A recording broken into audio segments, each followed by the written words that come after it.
All right, ready for a deep dive. Today we're tackling Why Men Love Bitches, hmm From Doormat to Dream Girl by Sherry Argov. Oh, yeah, this one's going to be good. We're going way past just reading snippets. We're like spelunking into the psychology, Nice girl versus dream girl is being a bitch.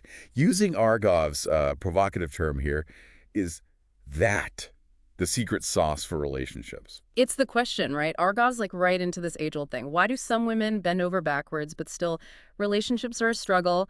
And then there's others, seems like effortless, happy relationships just happen for them. And that word bitch, she uses it, but makes it clear right off, it's not about being mean. What's she really saying? A more like, think strong sense of self-worth. Her bitch is a woman, knows her value, knows what she deserves, doesn't become a pretzel to fit her relationship. Less diva, more healthy boundaries? Exactly. You're a whole person, your own life, stuff you're into. And a relationship, it doesn't swallow you whole. Okay, let's get spicy. Acting like a prize. Argov's on about men wanting what they can't have. Truth or games. Think of it this way.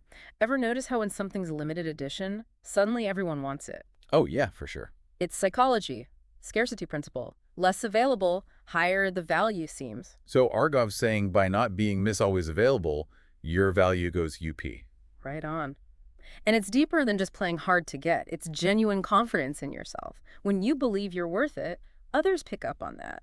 Like, imagine someone practically begging you to buy their valuable thing. Are you convinced? Probably not. Makes sense. Now, this cracked me up. Gourmet delicate dippings recipe. She's like, don't make some five-star meal on date 2. Serve popcorn. Tupperware's fine.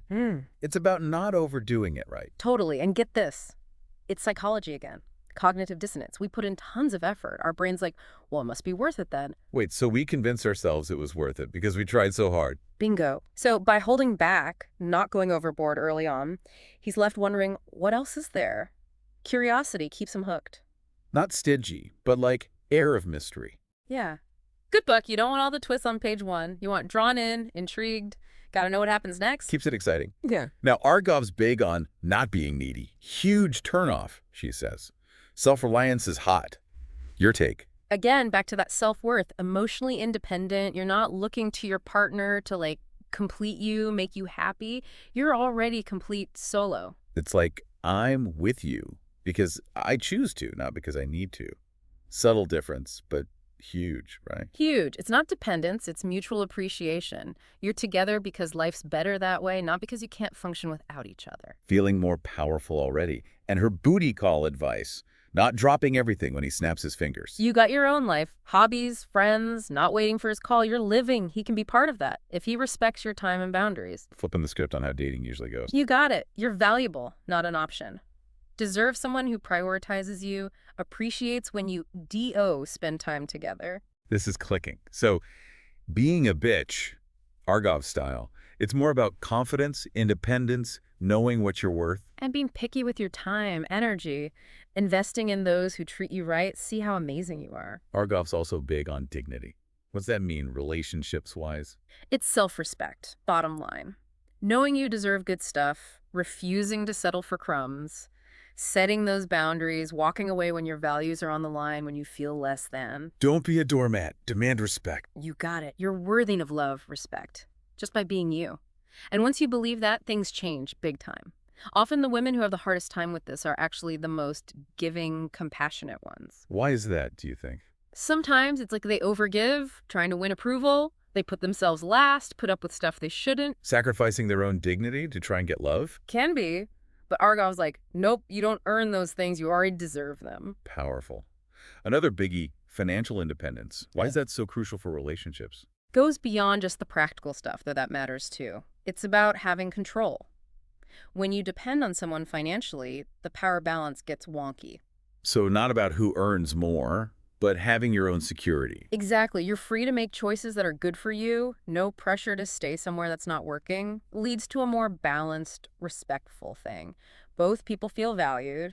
Argov even says when one person feels like the other isn't bringing anything to the table, that breeds disrespect. It's that partnership feeling, the mutual respect, more than splitting every bill perfectly. Right. Both people feel valued for what they do bring, whether it's money, emotional support, helping out around the place, whatever. Whole new perspective. Now, this one was interesting, the dumb fox idea. Woman seems agreeable, but subtly she's in control. Ah, yeah. This is where it gets kind of strategic, maybe even a little controversial. She's saying women can use, like, male psychology to their advantage. Okay, examples. What does dumb foxing look like? Like praising him for fixing something, even if it's not perfect. Or like pretending to be scared of a noise so he feels all needed and heroic. It's appealing to his ego, making him feel competent. Some might say that's manipulative. Is it mind games? Not really, no. It's more like understanding how men and women communicate differently, using that to make things smoother. Recognizing those differences, making the relationship better. Exactly. Not about being fake or controlling. It's framing things so he feels good about himself while you still get what you need. Tricky balance, but it works. She's got this funny example, the woman who trained her husband to change the toilet paper roll, just by never doing it herself. Classic dumb fox. She created the situation, he stepped up. Influencing behavior, but no nagging, no fighting. Speaking of nagging, Argov hates it. Says it backfires big time. Well, Why is that? put yourself in his shoes, someone constantly on your case. You're going to feel defensive or resentful. Yeah, I'd probably do the opposite just to spite them. Exactly. It's like a little kid, the more you push, the more they resist. She calls it his little boy gland activating. So no nagging. What's the alternative? How do you get him to do stuff without that? Actions speak louder than words. That's her thing. Not enough time with you. Don't whine. Make yourself busy. Go out. Do your own thing. Show him what he's missing. The less attention, the more effort HE puts in. You're getting it. It's not neediness anymore. It's intrigue. You're a prize again. Something he's got to win. Mind blown. This is like a secret decoder ring for men.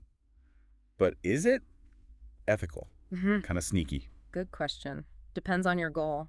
If it's for better communication, happier relationship for both of you, then yeah, good. But if it's controlling him just to get your way, that's crossing the line. Use your powers for good. Now this one is bold, praising other men in front of them, like asking a friend's husband to fix something he's ignoring. Ah, yes, the male competitive streak. They want to be the best, provider, protector, all that. Hint that other guys are more capable. Motivates him. Sneaky, but brilliant. Throwing down the gauntlet without saying a word. It works. He doesn't feel attacked. He just steps up to the challenge. And Argov's clear, dumb fox isn't about being weak. It's power, getting what you want subtly. Not a bitch in the bad way, but smart, confident, knowing how to get your needs met. That's it. You're worthy, you don't settle, you're the dream girl, desirable and intriguing. Eye-opening stuff. And we've only scratched the surface. Argov even gets into, like, setting boundaries in the bedroom. That's next time, folks. Yeah, Argov, she gets right into it, talking about sex and intimacy. It's like, finally, someone's keeping it real. Right. No shame, no awkwardness, just straight talk. Totally. And she wants women to, like, be strategic about intimacy. It's almost like a negotiation. She calls it the Juju installment plan. What? It's basically you gradually increase intimacy, no rushing into anything. Okay, I get it. Like, don't give it all away at once. She's big on delaying gratification, right? Why is that? Think about it. From a guy's perspective, if something's too easy to get, does it really seem valuable? Not so much, I guess. Yeah. But if he has to work for it, anticipation builds, it becomes way more desirable. Good things come to those who wait, kind of thing. Oh. She's got a whole section on avoiding those late-night booty calls, too. Oh, yeah, don't be so available. Make him weigh, make him wonder. Goes back to that whole mystery independence thing. It's about boundaries. You're not just sitting around waiting for the phone to ring. Exactly. You've got your own thing going on. And those first few dates, keep them light, public places. No pressure. Let things develop naturally. Exactly. And, you know, little things like let him walk you to your building, but say goodnight in the lobby. Slow burn, right? Oh, I like that. You're interested, but no rushing. Hmm. Let the anticipation build. Make him earn it. Right. She also talks about, like, flirting, but not going overboard. And being careful with the, you know, the sexual jokes early on. Not being a prude, but more like setting the tone. Yeah, you want him to see you as more than just a, you know, a conquest. You're more than that. Right. He should appreciate your intelligence, your wit, your whole personality. It's great. She's all about women taking the reins, setting the pace. Okay, I got to ask about this part. She talks about faking orgasms. Serious. It's kind of tongue-in-cheek, but it points to a real pressure women feel, you know. In the bedroom. Like they have to put his pleasure first. Yeah, exactly. Argov's saying, don't fake it. Be honest about what you like, what you don't. A real man, he'll appreciate a woman who's genuine, enjoys sex for herself. Love that. It's that whole confidence thing again, right? When you're comfortable with your own sexuality, it's attractive. Totally. And she flips the script. A woman who knows how to please herself, that's way more alluring. No people-pleasing in the bedroom. Exactly. Mutual pleasure, respect. Both partners feel free to be themselves, express what they want. Speaking of expressing what you want, Argov talks about disagreements in relationships too. Mm. And of course, the no nagging rule is back. Right. Nagging backfires. It's like pushing a button that turns a guy into a well, It activates his little boy gland, she says, makes him resist even more. Push-pull dynamic.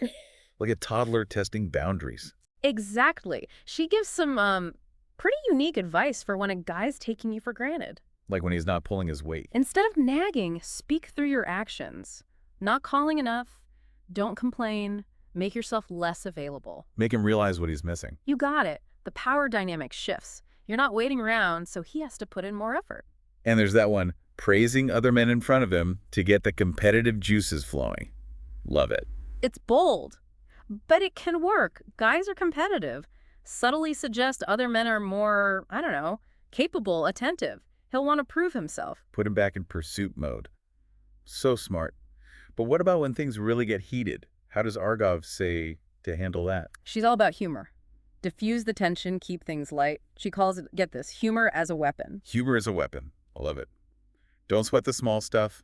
Find a way to laugh together, even when you're disagreeing. Exactly. You can disarm a guy with humor, shows him you're not easily rattled, and it can even be a way to communicate your boundaries. She had that example. The woman who told her boyfriend, the more time she spends doing his dishes, the less time for, well, it's playful, but it gets the point across. It does. Assertive, not aggressive. And it shows you have a sense of humor about the relationship. Which is always good. And I know Argov loves the idea that men are drawn to women who are a little bit bitchy, not the mean girl way, but having a strong sense of self. It's that challenge, that intrigue. Men, they're drawn to women they can't control or manipulate. Keeps things interesting, prevents the relationship from going stale. Don't be a pushover. Yeah. Stand your ground, have your own opinions, that kind of thing. Exactly. It's like, think of a Super Bowl game. Way more exciting when it's a close game, goes into overtime. Relationships are kind of like that. A little tension keeps the spark alive. It's like her analogy of the striking board on a matchbox. If the rough edge wears off, it's hard to get a flame. Love that analogy. You need that friction to create fire. So keep your individuality within the relationship. You're not merging into one person. Exactly. You got to have your own life, your own interests, your own support system. You're not giving up your life for the relationship. Right. You're choosing to share your life. And that makes you a way more interesting partner. You bring something to the table. So she's always telling women, take that weekend trip with your friends. Remind him that your world doesn't revolve around him. A little bit of space can be a good thing. You come back together with a fresh perspective. Another thing Argov really stresses is women being independent thinkers. Define yourself by your values, not his. Don't let a guy tell you what you're worth. This is where it goes beyond just dating, right? It's female empowerment, self-love, knowing your own strength. You're writing your own story. Exactly. She quotes Eleanor Roosevelt. No one can make you feel inferior without your consent. So good, right? It's true. We have the power. It's about owning your worth, setting boundaries, knowing you deserve love and respect just as you are. Yeah. So much of what Argov teaches, it comes down to confidence, self-respect, and understanding, how attraction works. It's not about playing games. It's about being intentional. She's giving you a roadmap for a relationship where both people feel respected, appreciated, desired. It's about being a dream girl, strong and feminine, independent and loving. This is powerful stuff. Argov is all about that inner strength. In the last part, we'll wrap things up with some final thoughts from the book and some key takeaways to apply in your own lives. So after all that, really getting into why men love bitches, it's hit me. This is bigger than just dating tips. Oh, totally. It's practically self-help, right? That last chapter, she nails it. Bitch is internal. It's that rock-solid self-worth. You don't need anyone to hand it to you. She's like, screw those magazine quizzes. You decide who you are. Right. And this line, I gotta quote it. Hit me with it. Truly powerful people don't explain why they want respect. They simply don't engage someone who doesn't give it to them. Mic drop. Damn. Like your time, your energy, it's valuable. Don't waste it on those who don't see that. Exactly. All relationships, not just romance. You deserve people who lift you up, got your back, see your potential. Makes you think, why do we sometimes settle for less, looking for approval from people who don't even get us? It happens. But Argov reminds us we have the choice. Who's in our lives? No justifying yourself to anyone. Someone questions you, puts you down. You don't owe them a thing. That quiet confidence, it comes from inside, knowing your worth, not needing someone to tell you. And the right people. The ones who truly get it. They'll push you to be even better. They don't dim your light. They turn up the wattage. She's got that line, when you meet someone truly great, they make you believe you can be great too. Right. Like they're holding up a mirror showing you what you're capable of. Beautiful. So relationships, they should be fuel, not a drain, Yeah. right? Growth, inspiration. Totally. Okay, so confidence, independence, knowing what you deserve. But Argov keeps coming back to dignity. Why is that so important to her, do you think? It's got to be the core, right?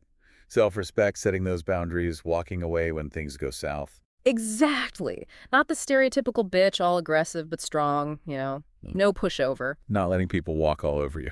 Argov even jokes, if a guy calls you a bitch in that playful, admiring way, it means he really loves you. He sees your strength. Interesting. So after all this, is being a bitch the magic formula for relationships? Maybe not literally, haha. But confidence, independence, self-respect, hell yeah. Being kind and assertive, loving and independent. Finding that balance, right? Choosing partners who are into you, not just what you can do for them. Bingo. Argov, she's definitely provocative. Some people, they might not like it, but it's insightful, empowering, challenges those old ideas about women, relationships, all that. Makes you question things. It's a wake-up call. Step into your power, set those boundaries, build relationships that are good for both of you. And that's what we all want, right? To be loved, appreciated for who we really are. Couldn't have said it better myself. So ditch the doormat, embrace that dream girl potential. Argov's got the guidebook. And for you listening, if there's one thing you take away from this